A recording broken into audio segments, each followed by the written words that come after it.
Welcome to the Pro Farmer Podcast, your source for what's impacting prices today and your guide to what will impact markets in the weeks ahead. More substance, less fuss. The Pro Farmer Podcast starts now. Welcome to the Pro Farmer Podcast, everybody. It is Monday, August 25, 2025. Joining me now, Hillary Mason. Hillary, let's just take a deep breath. Let's take a pause. Crop tour is in the rearview mirror. We've still got a lot to kind of process, but for now, we're back to business as usual here at Pro Farmer, aren't we? We sure are. Yeah, it's a little wild, like just still a little shaky from last week, but it was sure. Absolutely. Well, you know, we do our best to do our best, and sometimes it can make one a little sleepy between the ears. But we're glad to be back here Monday morning on schedule. All of our reports will be as expected for a normal week, at least for another year, until crop tour comes around in 2026. We're already looking forward to that. Hillary, I want to talk about the markets last week because turns out there was a lot more going on than just crop tour. I'm gonna just run these down. I want to give you the weekly closes because there were some surprises in here for me. The December hard red winter wheats ended last week on the week down 7.5 cents, but the Dees soft red was up 2.5 cents. Dees corn on the week gained 6.25. I thought it might have been more, but we can talk about that. November soybean futures up 16 cents on the week. And then we get to the cattle market. October fat cattle up 722.5 to close Friday at 237.87.5. September feeders, by the time the week was over, had tallied another $15.32.5 to the upside. And even October hogs joined along, $1.10 higher on the week to 91.20. I want to talk to you about export demand because it started to sneak in the week before. You know, the word million and tons was actually put together when we were talking about corn exports anyway. What can you tell us about the export picture right now and what you may be expecting here? Corn demand obviously is, as you noted, has been very strong. A lot of promise there, and some uncertainty around soybean exports still lingers, of course, just because we haven't had a confirmed purchase from China yet. But you know, I think there is some lingering hope, you know, from within the marketplace. So yeah, we'll just have to wait and see what happens on the soybean export side. Although new crop soybean exports were pretty strong for soybeans, but we really need China to step in and make a purchase here. Boy, the market is really obsessed with China, isn't it? We can sell corn and soybeans to just about anybody else, but if it ain't China, it doesn't seem like it captures the market's attention. Talk to me about why buyers decided to step in, because we were seeing some traditional buyers show up and start to fill their books on the corn and soybean side there. Do you get the sense that those importers were thinking, man, here's an opportunity. I can't let this get away. I got to do something here with corn and soybeans at the prices that we've seen in the last 2 weeks? No, absolutely. Everything's pretty well a bargain, and you've got, you know, the dollar's been helpful also. So, yeah, I just think it's definitely some bargain buying. And seasonally, I mean, this is the time that, you know, China typically comes in and buys. So, I mean, it's the time. The time is right. So. Yeah, absolutely. And even the wheat market, I'm going to say it wasn't a terrible performance last week. You know, wheat kind of does what wheat does. And yet here, I mean, we at least netted a little bit of upside in the December SRW there. The hard red was under pressure by the end of the week. The low fives, 521 in the hard red, 527 in the soft red. While we may be seeing buyers view corn and soybeans as a value, I don't necessarily get the sense they feel the same about the wheat. How do you feel about it? Well, I think maybe so. There have been some rumors, they're just rumors that China may be looking to buy some U.S. wheat, and maybe I don't know of any locked in purchases yet, but there have been some rumors that they've been checking offers for U.S. supplies. So I think that was I think that was helpful for the wheat market last week. Also, just the reach to contract lows. Obviously, we rebounded quickly from that early week trade last week. So yeah, I think just again, prices are they're a bargain for sure. So Fair to say that what we're expecting a major, maybe a couple of soybean purchases by China. We have an expectation built in as to how that would impact the U.S. soybean market. I don't know if we can expect the same level of excitement if China steps in and buys some U.S. wheat. Is that fair to say? I think that's 100% fair, Davis. But I mean, it is China buying something, Right. So yeah. I mean, there's going to be some level of excitement, but yet, yes, a soybean sale to China would be it would be huge, and of course, we would need to see follow through buying and no cancellations. I mean, there's always the risk of that, and so yes, but it would definitely stir some excitement among traders, no doubt. Over to the livestocks. I was pretty preoccupied with crop tour stuff last week, and I know that you were too. It Uh, was. but a couple of record highs set in the fats and the feeders throughout last week. Yeah. Cattle just stumbling all over themselves to go higher. It continues, Hillary, and I don't know what slows it down at this point. It seems improbable. October fat cattle at 237.87 and a half. September feeders all the way at 362.67. This is an incredible run, and I don't see what cuts us short here.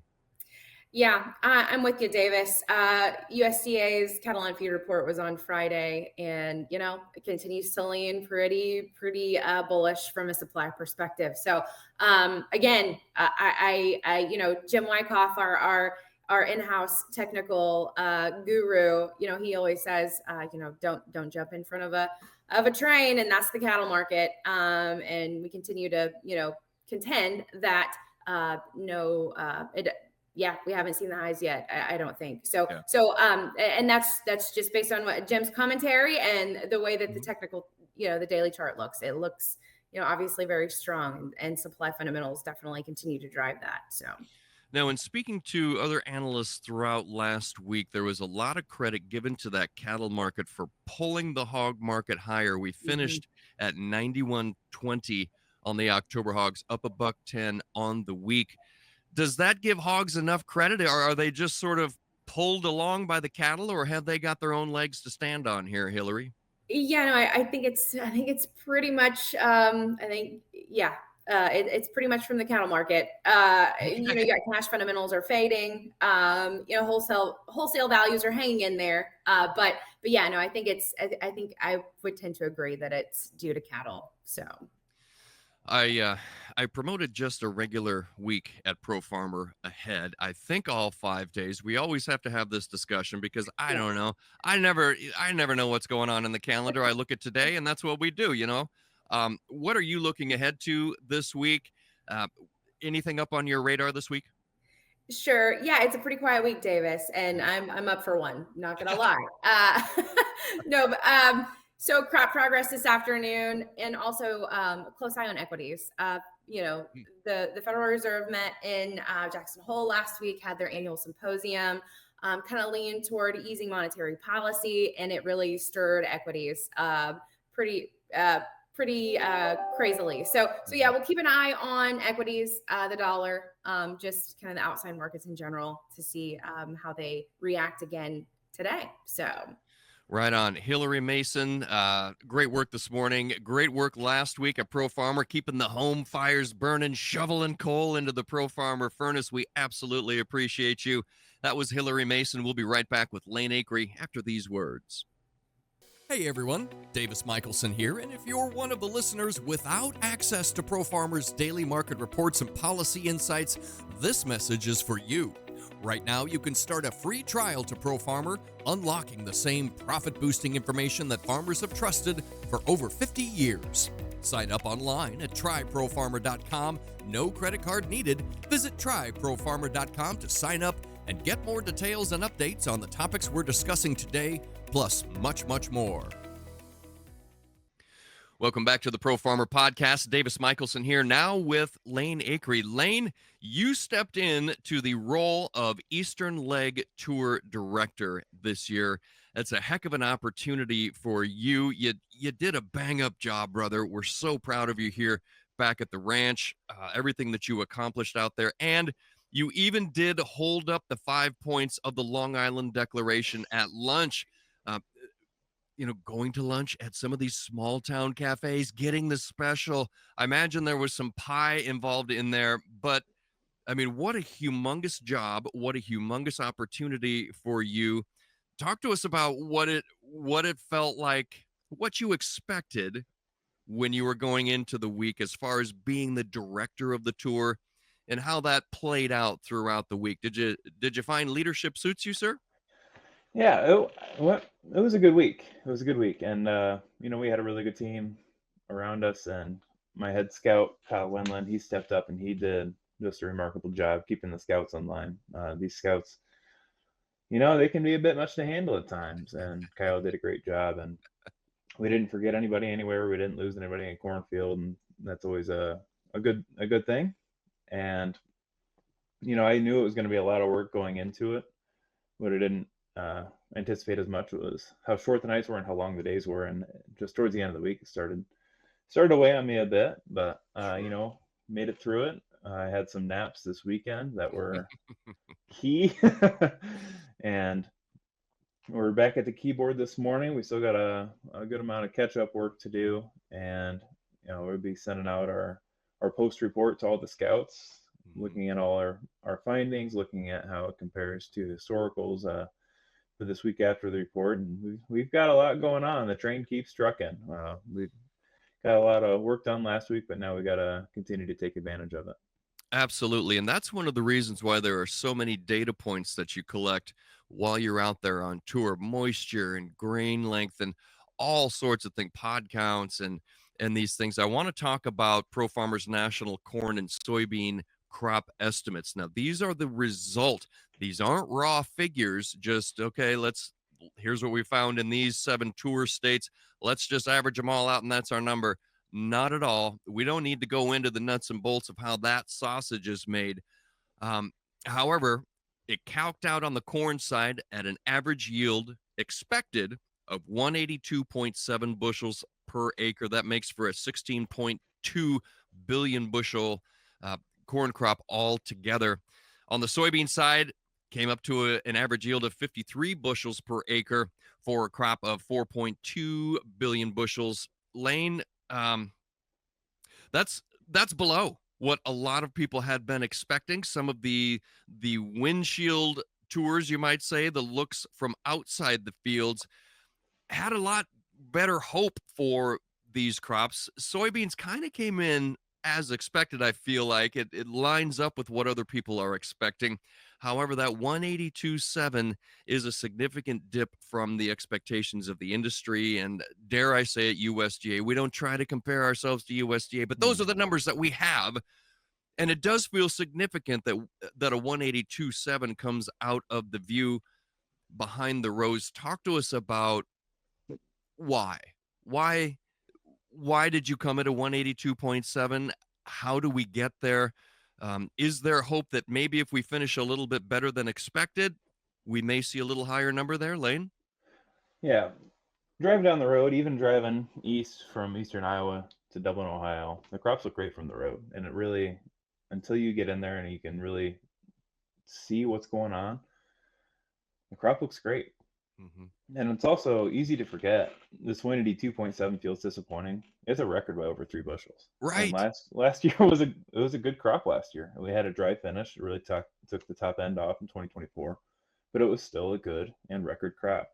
Last year's beans, on the other hand, We saw record potential in the crop tour, and it didn't pan out the way that the weather finished in August, just being hot and dry in basically August, September, and then October until everything was already dead.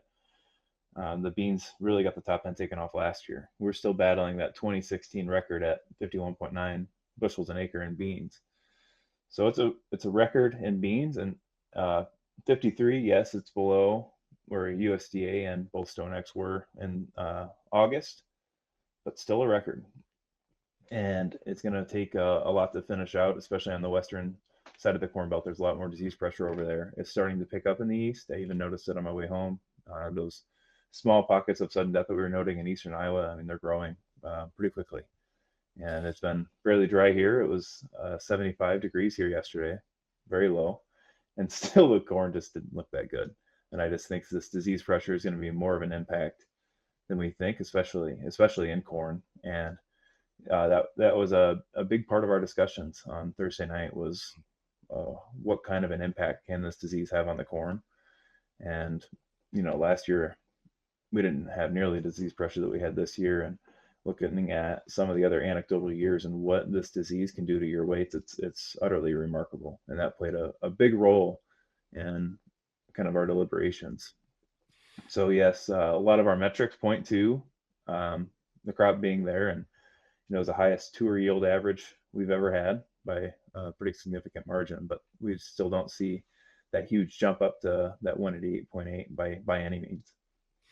For the most part, it's going to come down to finishing weather. I'm looking at the National Weather Service near-term forecasts, the 6 to 10 day, the 8 to 14 day forecasts, and even less conventional forecasters are calling for a bit of a cold snap here, some precipitation to move into the area in the next 2 weeks or so.